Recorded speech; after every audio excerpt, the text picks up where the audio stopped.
Japan एक छोटा सा देश है, बड़ा उन्नत देश है। क्या वो अंग्रेजी के बदौलत उन्नत है? नहीं, वहां जापानी भाषा बोली जाती है। हमारी चीफ गेस्ट कयानात काजी जी, श्रीमती तनु प्रियंका जी, सामने बैठे हुए हमारे सभी शिक्षक, छात्रों, जहानाबाद से आए हुए अरुण बाबू, हिंदी दिवस है। जैसा कि अरुण बाबू ने ठीक ही कहा, हिंदी को जो प्रतिष्ठा मिलनी चाहिए, सुनील बाबू ने भी बोला, वो प्रतिष्ठा अभी तक मिली नहीं। ये आत्ममंथन का विषय है। आखिर क्यों हम लोग हिंदी नहीं सीखना चाहते हैं? सुनील बाबू, आपने कहा हर्षिकार, दीर्घिकार, हलन, दीर्घी, बड़ी, ये खत्म होते जा रहा है।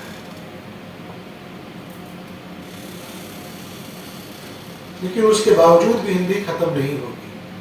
मैं आया है यहाँ वाइस चांसलर बन के, सुनील बाबू यहाँ आए थे, उन्होंने कहा, हमने कहा आप हिंदी दिवस को बढ़िया से मनाइए।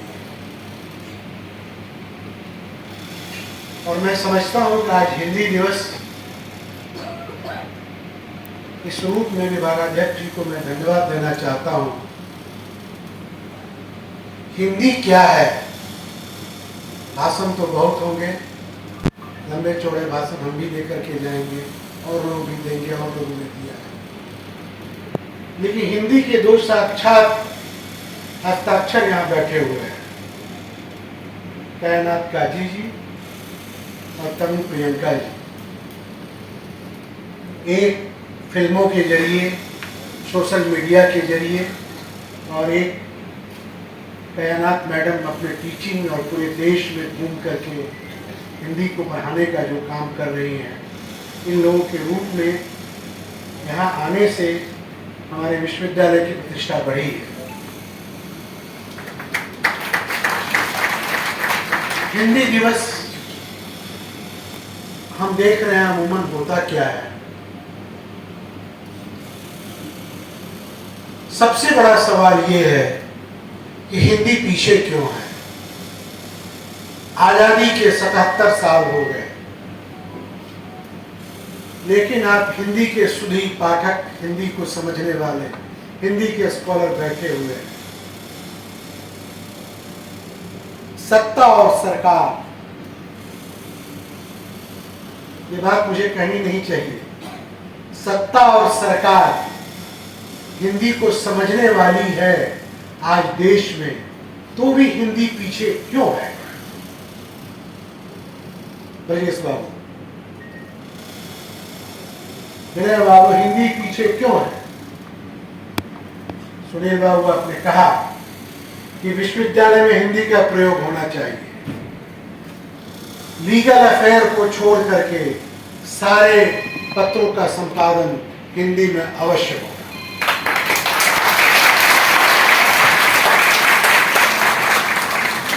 लीगल मैटर्स छोड़ करके मगध विश्वविद्यालय में कंप्लीट हिंदी को अपनाया जाएगा। यह काम 1 अक्टूबर से लागू कर दिया।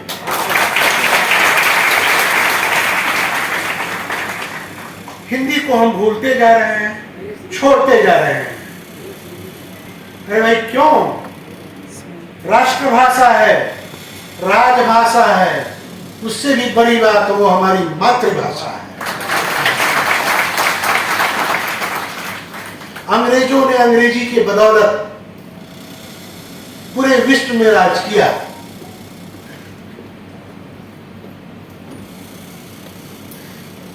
अंग्रेज तो हिंदी सीख के नहीं आए थे, अंग्रेज लंदन से आए थे, छोटे से देश से आए थे।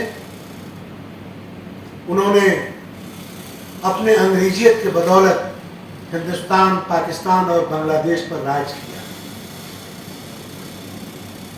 और हम अंग्रेजी के चक्कर में अपनी मातृभाषा को भूलते जा रहे हैं, अपनी माँ को भूलते जा रहे हैं। इससे बड़ा दुर्भाग्य क्या होता है? आज अपनी मातृभाषा के बदौलत इजराइल जैसा छोटा देश जहां अंग्रेजी नहीं बोली जाती है, हिब्रू भाषा बोली जाती है, मजाल है कि अरब देश उससे लड़ पाएंगे। हिब्रू के बदौलत, अपनी मातृभाषा के बदौलत आज भी इजराइल जिंदा है। यही बात आप जाइए, जापान एक छोटा सा देश है, बड़ा उन्नत देश है। क्या वो अंग्रेजी के बदौलत उन्नत है? नहीं, वहां जापानी भाषा बोली जाती है, लिखी जाती है, पढ़ी जाती है, समझी जाती है। और जापान अपनी लैंग्वेज, अपने जापानी लैंग्वेज के वजह से आज अपने उत्कृष्ट पाधान पर है। आप जाइए चाइना, चाइना ने क्या अंग्रेजी को अपना लिया? नहीं। चाइना की भाषा मंदारियन है। चाइनीज लोगों ने चाइनीज भाषा को अपना करके अमेरिका को रोक दिया है कि नहीं रोक दिया है? जिस बाजार में अमेरिका है उसको रोकने का काम कौन आज किया है? चाइना कर रहा है। वो किसकी बदौलत कर रहा है? अपनी राष्ट्रभाषा की बदौलत, अपने मातृभाषा की बदौलत। और हम भारतीय, हिंदी संपर्क भाषा रहेगी, राजभाषा रहेगी। विरोध होता है तमिलनाडु छोड़ करके। मेरा मानना है, मैं पूरे प्रदेश में, देश में घुमा हूं, सब जगह हिंदी बोली जाती है, समझी जाती है। मैं आपको एक वाकया बताता हूं। सन 2000 में पहली बार मैं लंदन गया था। एयरपोर्ट पर पहली बार, हिथ्रो एयरपोर्ट पर उतरने का मौका मिला। बहुत चीज समझ नहीं रहा था, लेकिन हिथ्रो एयरपोर्ट पर भी हिंदी को बोलने वाले कुली के रूप में लोग मिले, जो कि पाकिस्तानी और अफगानिस्तान के थे। और उससे भी बड़ी बात, मैं जब होटल से एयरपोर्ट चला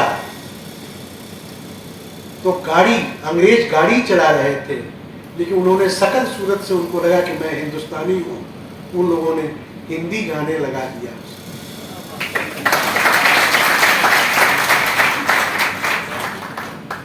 तो कहीं न कहीं बॉलीवुड को आप धन्यवाद दीजिए, बंबई फिल्म जगत को धन्यवाद दीजिए। उन लोगों ने हिंदी के बदौलत हमारा समाज, जो विभिन्न धर्मों का समाज है, विभिन्न जातियों का समाज है, सबको अगर जोड़ कर रखने का काम किया है। तो बंबई फिल्म उद्योग ने अपने हिंदी फिल्मों की वजह से इस देश को, राष्ट्र को एक रखने का काम किया है। तो सबसे बड़ा प्रचार और प्रसार का काम अगर सही देखिए तो फिल्म जगत मुंबई ने किया है। क्या यह सच नहीं है? शाहिद भाई आप बैठे हुए हैं। तो हिंदी का असल प्रचार प्रसार करने का काम उन लोगों ने भी किया है। सुनील बाबू, आपने ठीक कहा, हिंदी को सर्वग्राह्य भाषा, लोक भाषा बनाने के चक्कर में हिंदी का क्षरण करने का काम हमारे अखबारों ने भी किया है।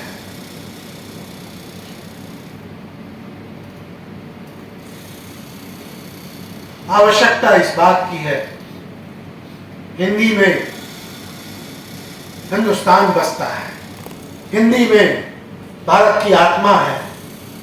हिंदी अधिक बोली जाने वाली, समझी जाने वाली मातृभाषा है। और हम अपनी मातृभाषा का सम्मान नहीं करेंगे, क्या हम अपनी मां का सम्मान करेंगे? यह दुर्भाग्य है कि देश में एक दिन हिंदी दिवस 14 सितंबर को मनता है। हिंदी को बढ़ाने का, आगे ले जाने का काम सिर्फ एक व्यक्ति का नहीं है, सबका काम है। सब लोग जुटे अपने राष्ट्रभाषा को, मातृभाषा को बढ़ाने का काम करें। सबकी जिम्मेदारी है, सिर्फ यूनिवर्सिटी की जिम्मेदारी नहीं। मैं मुबारकबाद देता हूँ कि आप लोगों ने बढ़िया प्रोग्राम किया, ऐसे मनुष्यों को बुलाया। आप ऐसे कार्यक्रम हिंदी विभाग का कराते रहिए ब्रजेश बाबू। फंड की कोई कमी विश्वविद्यालय नहीं करने देता। ये कार्यक्रम करने से आपको खुद महसूस हो रहा होगा कि आपका विश्वविद्यालय जीवित हो रहा है। किसी संस्था को जीवित रखने के लिए कार्यक्रम होने चाहिए। कार्यक्रम होने से क्या होता है, कभी हिंदी का प्रोग्राम हो, कभी उर्दू का प्रोग्राम हो, कभी पॉलिटिकल साइंस का प्रोग्राम हो, कभी जंतु विज्ञान का प्रोग्राम हो, संस्था जीवित होती है। तो मैं समझता हूँ कि आज का यह प्रोग्राम हिंदी विभाग को धन्यवाद है कि आपके प्रोग्राम से मगध विश्वविद्यालय को जीवंतता प्राप्त हुई। तो मैं आपको बधाई देना चाहता हूँ। आपने 2 स्कॉलर्स को यहाँ बुलाया, इससे हम लोग सीखेंगे। तनु प्रियंका जी ने जो अपना प्रस्तुति किया, रियली हिंदी में जो भाव है, क्या किसी भाषा में वो भाव है? आप विचार करने की जरूरत है।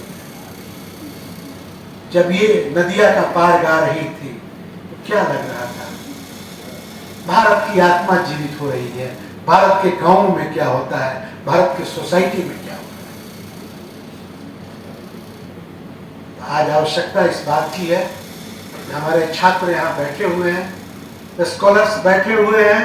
आप सबों से मेरी अपील है कि आप हिंदी का प्रचार प्रसार करें।